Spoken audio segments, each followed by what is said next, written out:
Okay, let me start with the class.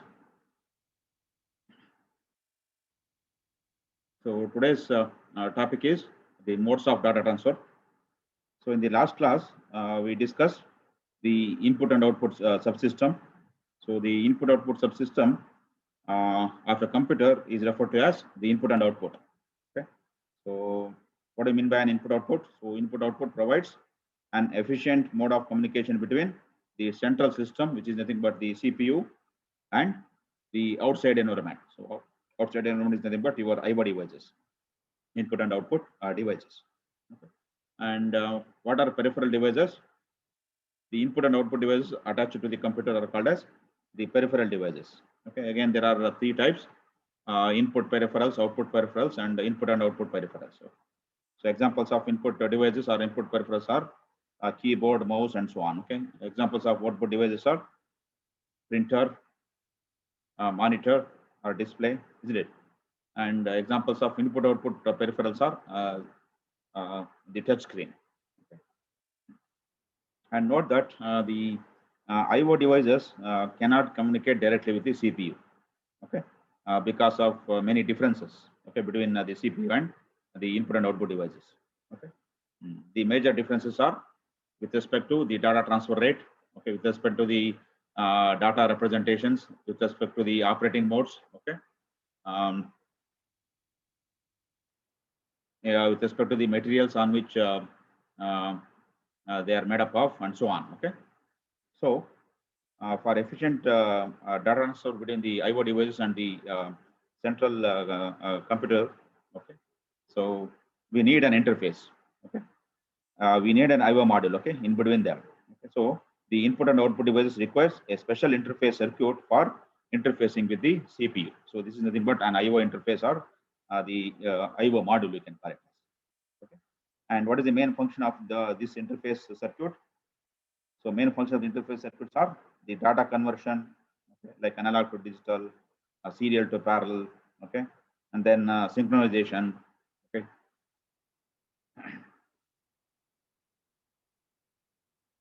Then the device selection and so on, okay. And later we have discussed the methods for performing the input output between the CPU and the peripheral. They are nothing but the memory mapped IO and the isolated IO. Okay. And also we have seen the differences between the memory mapped IO and the IO mapped IO.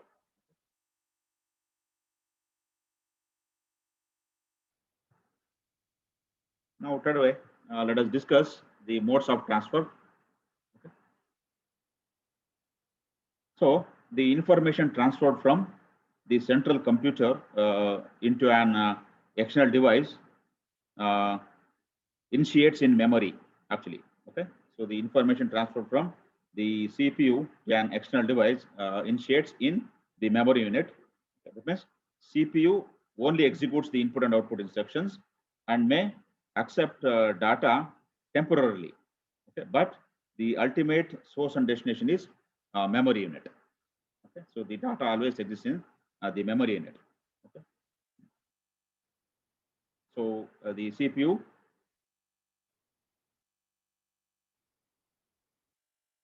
requests the data always from the memory. Okay. So data transfer between the central computer, that is nothing but the CPU, and the IO devices may be handled in a variety of modes. Okay, so that is known as the modes of transfer. So the data transfer between computer and IO device can be handled in the following ways. Okay, so the data transfer to from the peripherals may be done in either of the three modes. Okay, so which are those modes? Programmed input output, the interrupt initiated input output, the direct memory access. Okay, in short, it is called as the DMA. Now let us discuss each of these modes in details. So first, the programmed input output or program initiated input output. So here what happens? Each data transfer is initiated by an instruction in the program. Okay. So whenever we want to, we want the computer to make a request for the data transfer from the external devices or the peripheral devices. Okay, so we have a program, and that program consists of the input and output instructions. Okay, for the data transfer. So each data transfer is initiated by an instruction in the program. So the program consists of the data transfer instructions. And then what is the job of the CPU? CPU stays in the program loop until the IO unit indicates it is ready for the data transfer. So CPU will be idle, okay, until the IO unit indicates it is ready for the data transfer. So what is the drawback of this programmed IO? It is time-consuming process since it keeps the processor busy needlessly. Okay, that means the processor has to keep on waiting until the device is ready for the data transfer. So in this mode, so each data item transfer is initiated by an input and output instruction written in a computer program. Okay, and transferring data under program control requires constant monitoring of the peripheral device by the CPU. Okay, so the CPU requires the constant monitoring of the peripheral device. Okay, so once the CPU knows that the peripheral device is ready to transfer data, no, okay, again it will be in loop. Okay, it cannot perform other tasks. So again, once the device is ready and it transfers the data, no, okay, then again CPU will check whether the device is ready for the next data transfer, like that. Okay, CPU is always kept busy. Okay, in this mode. So as I said, in this mode, the CPU stays in a program loop until the input and output unit is ready for the data transfer.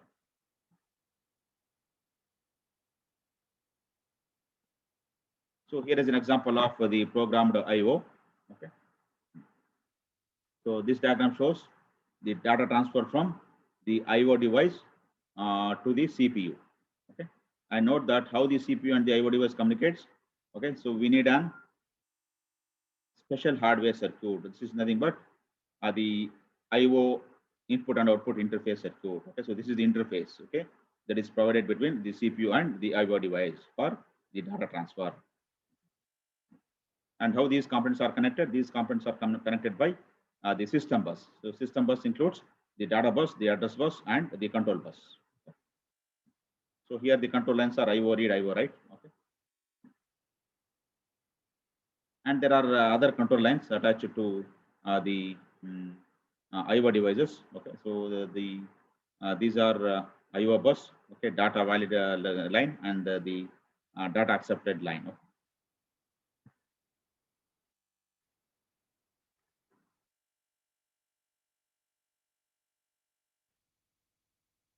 So this is an example of data transfer from an IO device, through an interface, okay, into the CPU. So note that, okay. So once the CPU knows that the device is ready for data transfer, okay. So where the data transfer is available, the data is available. The data is available in a register called the data register. Okay. So once the data is available in the data register, okay, this interface, this IO interface sets a flag called the flag bit. Okay, it sets a flag F indicating the data is available. Okay, so F is a flag bit which indicates that the data is available in the data register.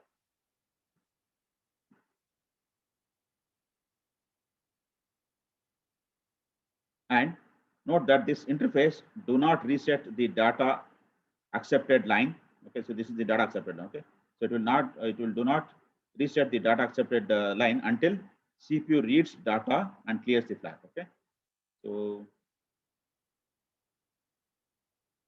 data will not be reset, okay, in the data register, okay, until the CPU reads the data from this data register. Okay, So once the data is read from the data register by the CPU, then only the data will be reset, okay? And it will clear the flag. That means the flag bit.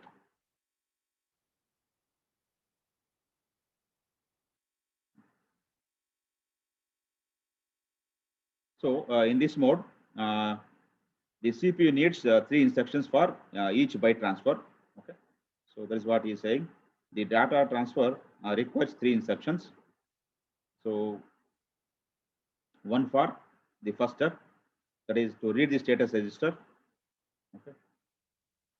So as you know that this status register contains one flag bit. Okay, it will read the status register.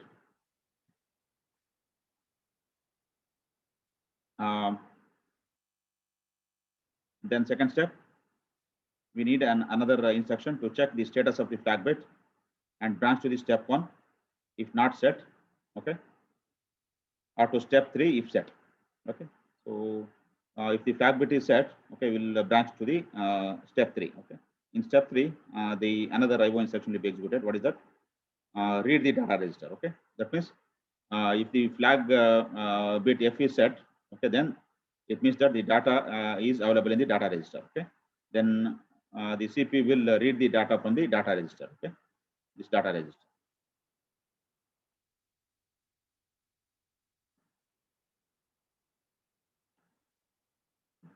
So what is the drawback of this mode of data transfer between CPU and the IO device? The main drawback of this mode is the CPU has to monitor the IO unit all the times when the program is executing. Okay. Thus, the CPU stays in a program loop until the IO unit indicates that it is ready for the data transfer. Okay, and this wastes the CPU time. Okay, so the CPU time is wasted here. Okay, so because it keeps on monitoring whether the device is ready to transfer the data or not.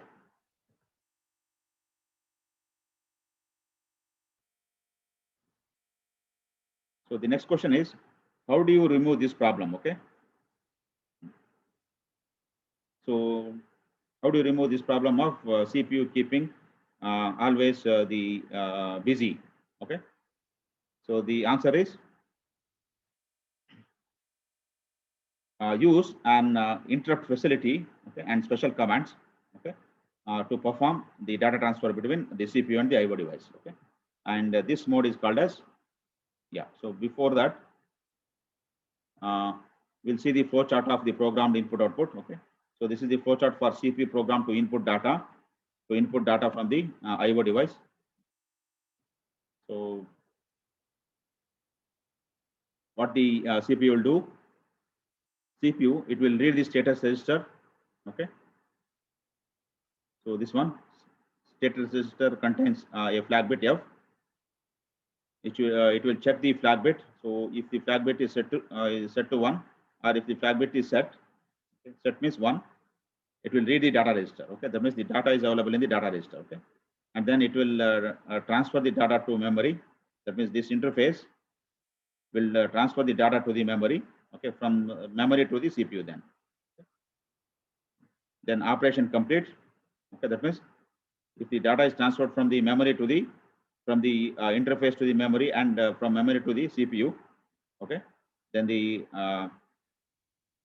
operation is complete. Okay, so if the operation is complete, yes, continue with program. Okay, the continue with the remaining instructions in the program. Okay, so otherwise no. Again, read the status register. Okay, monitor the IO unit. Okay, check the flag bit. Okay, so if the flag bit is 0, that means the IO unit is not ready to transfer the data. Okay, that means the IO unit may be busy. Okay. So once it is ready, then the flag bit is set to 1. Okay, then the data transfer takes place. Okay, so then the data read from the IO device, input device, is available in the data register. Okay, and once it is ready, okay, so it will, the data from the data register will be transferred to memory, and then from memory to the CPU.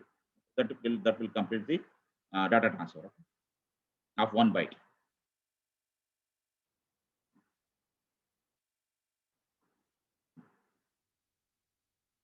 So next, the another type of the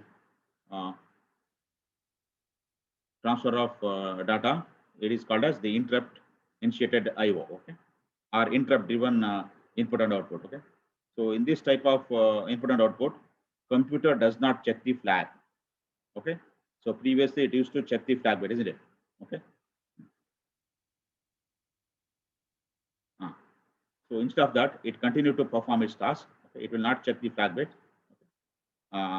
Instead, what happens is whenever any device wants the attention in the sense, whenever it receives a request for data transfer, okay? So what it does, it sends the interrupt signal. It sends the interrupt signal to the CPU. Okay. Then what the CPU will do? CPU then deviates from what it is doing currently, and then it will store the return address from PC and branch to the address of the subroutine. So why it will store the return address from the PC? Because after performing the input and output function, okay, it has to come back to the previous task. Okay, so how it is done? So it has to store the address of next instruction somewhere. Okay. Okay, so then the address of the next instruction will be available in PC. Okay. From PC, it will store temporarily in the stack memory. Okay, so it will store the return address from PC, and then it will branch to the address of the subroutine. Okay, where it will perform the data transfer. Okay.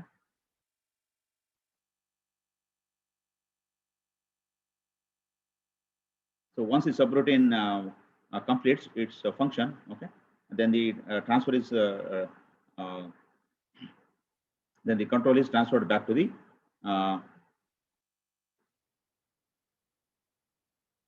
the instruction that it was executing before the IO transfer. That means in this mode, instead of CPU monitor the input and output device, okay, interface itself will monitor the device. Okay, that means this IO interface circuit. So this one, instead of CPU monitoring the IO device, so this IO interface circuit monitor the device. So when the interface determines device is ready for data transfer, it generates an interrupt request. Okay, the device will generate an interrupt request. Okay,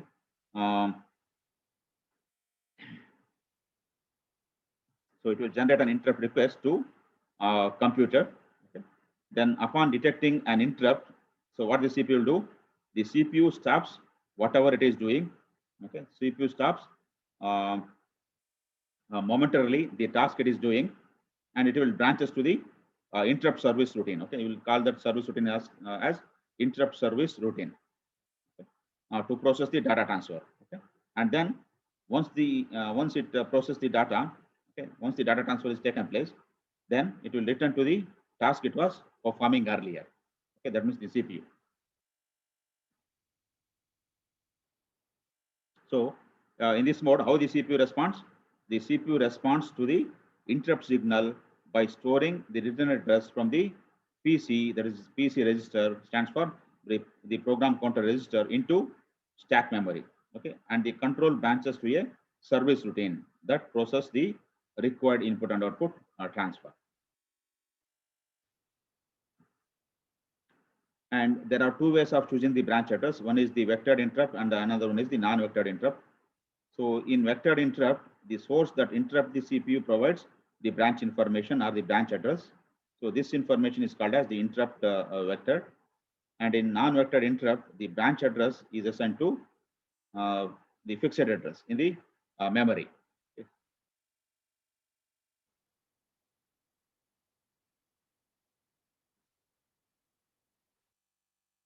So here is the flow chart that shows the execution process of the interrupt initiated IO.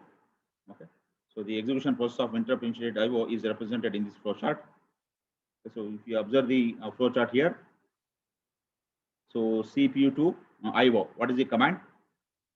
So CPU issues read command to IO module. Assume that CPU wants to read from the input device, okay, or input output device, okay. So then it will issue read command to IO module, okay. So CPU issues the read command, okay. So it will issue the read command, but it will not monitor the IO device, okay. Then what the next step, what happens? From IO device to CPU communication happens. Okay, so how it will this IO, it will read the status of IO module. Okay, that means IO module gets data from the peripheral while CPU does other work. Okay, so CPU will not monitor the IO device, so it can go to some other work. Okay, it will not be kept busy. Okay, it can execute another program. Okay, so IO module will monitor the device. So once the IO module gets data from the peripheral device, okay, while the CPU does other work. Okay, so then what happens? IO module interrupts CPU. That means once the device is ready for data transfer, okay, an interrupt signal is generated, okay, and it is sent to the CPU. Okay, so it will check the status. Okay,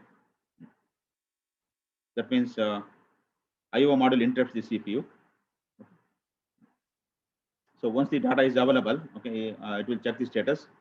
So if the ready, okay, read word from IO module.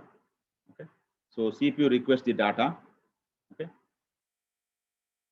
so read a word from IO module. That means IO to CPU. So CPU requests the data. Then write a word into memory. Okay. So then this IO interface circuit will write the whatever the data read from the IO device into memory from CPU.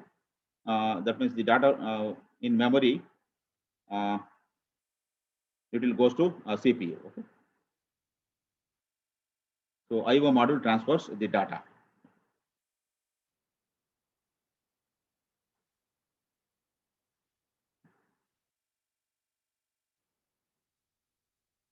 And then the program continues with the execution of next instruction. Okay. So once the data transfer is done, okay, so program continues with the next instruction.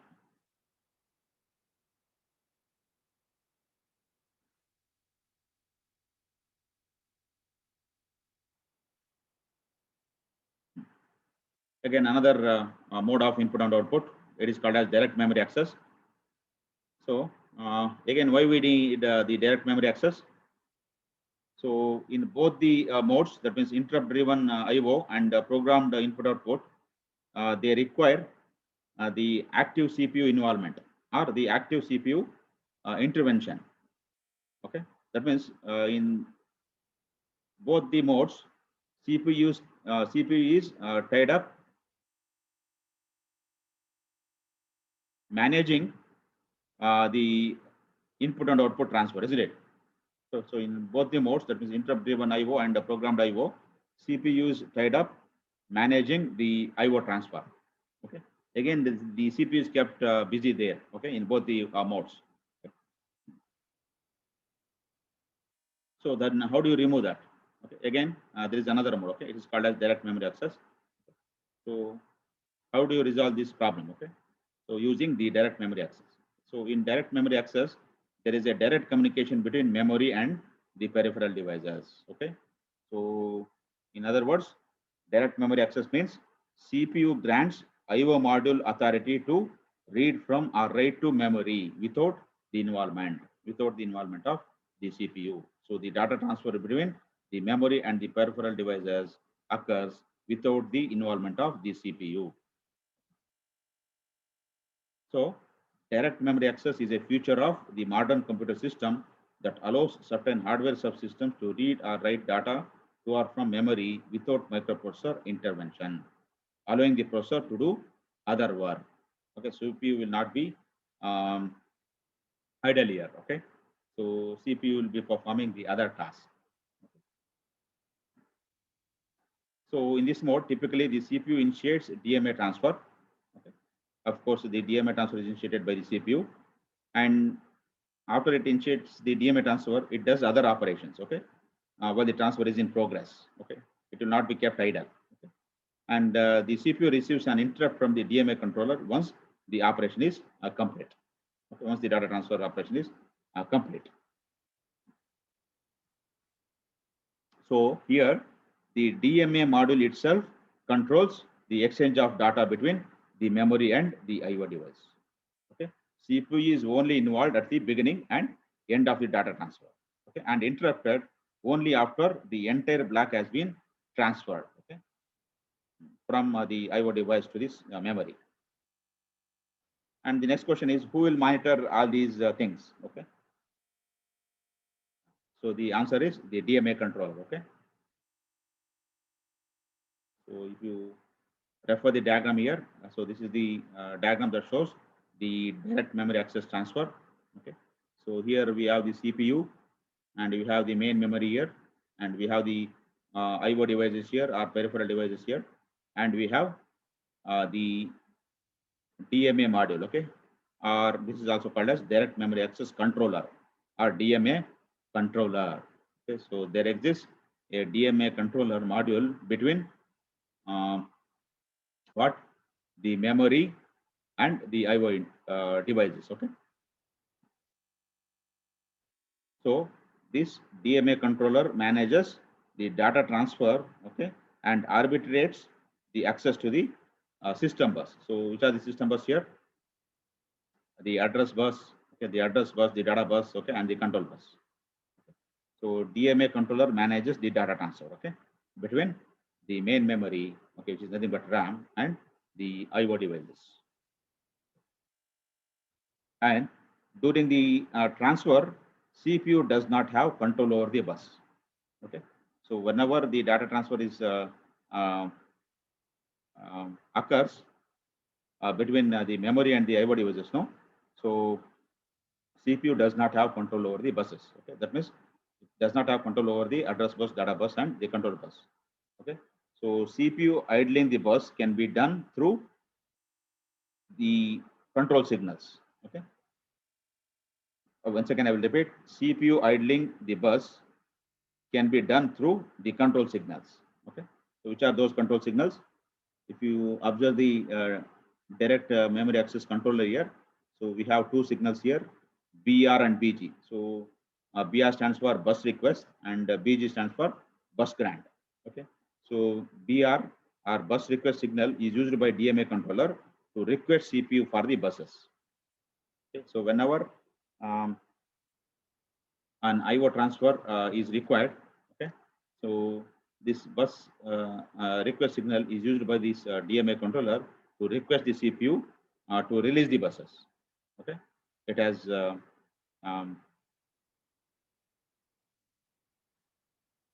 connected. Okay, so then what the CPU will do? CPU then places the bus on the high impedance state. High impedance state is nothing but output is disconnected. Okay, that means the CPU will have no control over the bus. So that is the meaning of the high impedance state. So CPU then places the bus on the high impedance state, which behave like an open circuit. Then CPU then activates the bus grant signal to acknowledge the BR signal. Okay, that means the CPU has given the control of the memory bus to the DMA controller. Okay, so that is the meaning. Now DMA has full control over the buses and perform the transfer.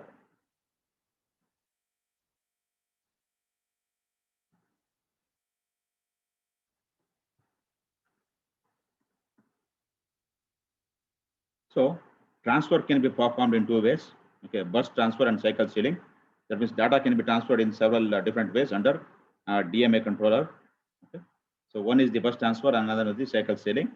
So what is bus transfer? In bus transfer, a number of memory word is transferred in a continuous bus. It is done while communicating with the fast devices and cannot be stopped or slowed down. That means in this mode, in the bus transfer mode, a block of data is, that means a block of data of arbitrary length can be transferred in a single bus. Okay. Then another way of transferring the data, it is cycle stealing. Okay. In cycle stealing, one data word is transferred at a time. Okay, and then CPU delays its operation for one cycle. Okay, so in cycle stealing, the DMA controller is allowed to use system system bus to transfer one word at a time. Okay, so here the DMA controller is allowed to use the system bus. Okay, to transfer one word at a time, okay? Not the block of data of arbitrary length. It can use the system bus to transfer only one word at a time. Okay? So that is called as the cycle stealing.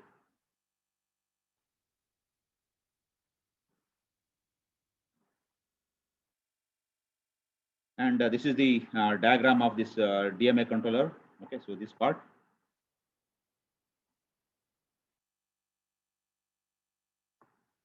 So the complete block diagram of the DMA controller, direct memory access controller. So what is the job of this DMA controller? So it communicates with the CPU through data bus and control lines. Okay. So the data bus and of course, the address bus and the control lines. So, and what are the other things it has? Registers in DMA are selected by the CPU by enabling DS and RS. Okay. So we have the signals DS and RS. DS stands for DMA select and RS stands for register select. So registers in DMA are selected by the CPU by enabling DS and RS signal, and RD and WR signals. So observe the diagram here. So we have RD and WR signals, read and write, okay, are for read and write operation. Okay, reading from the IO device or writing to the IO device. And we have the bus grant signal, bus grant signal here, which is an input signal. So when BG is equal to 0, CPU can communicate with DMA register for read or write operation. Okay. And when BG is equal to 1, DMA communicate directly with the memory. And it has 3 registers: address, word count, and control register. So observe here the diagram. It has 3 register: address register, word count register, and the control register. So what are these registers? Address register contain address which specifies the location of the memory to read or write, and it is incremented after each word is transferred into memory. And then word count register holds the number of words to be transferred, and it is decremented by 1 after each word is transferred into memory and regularly checked for 0. And control register specifies the mode of transfer. That means either bus transfer or cycle stealing. So DMA is first initialized by the CPU. After that, the DMA controller will take over, okay, the control. So after that, DMA continue to transfer data. So CPU initializes the DMA by sending the following information through the data bus. That means the starting address of memory block for read or write, the word count or number of words to read or write, control to specify modes such as read or write, control to start DMA, and so on. Okay.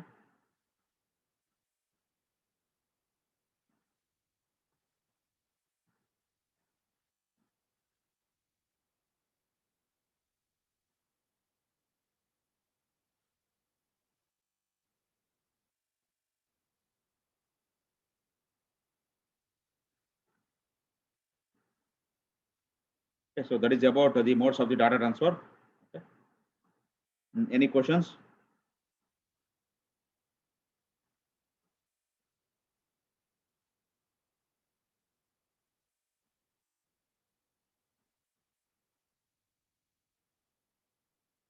So then you have the test on Sunday, I think. Okay.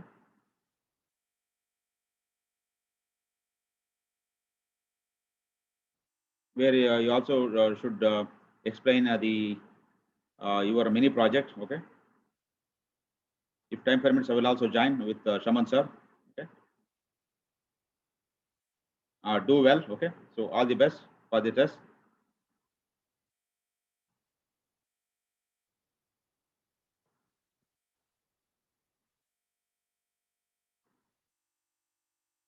Any doubts? So if there are no doubts, then so we'll stop the today's class here. Okay. So thanks for joining.